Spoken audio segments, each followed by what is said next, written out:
The Passenger Rail Agency of South Africa, PRASA, has signed a 5% wage increase with labour unions at the company.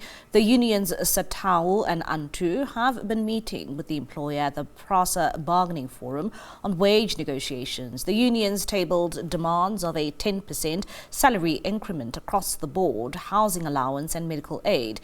The South African Transport Allied Workers Union, SATAWU, says after consultations with its members and workers, the union has agreed to the employer's proposed final offer of a 5% increment, but worried about other outstanding demands and issues of job security at the rail agency.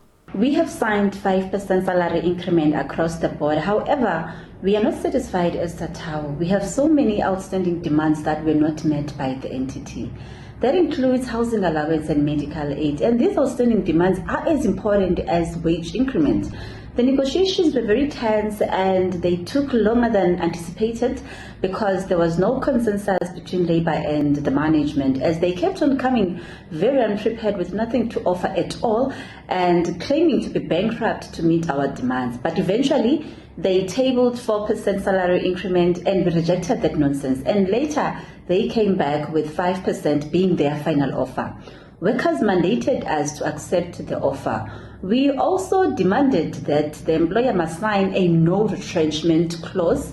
However, the employer refused. That is very strange and worrisome. It doesn't make sense why they would refuse. This is a year agreement effective from the 1st of April 2024.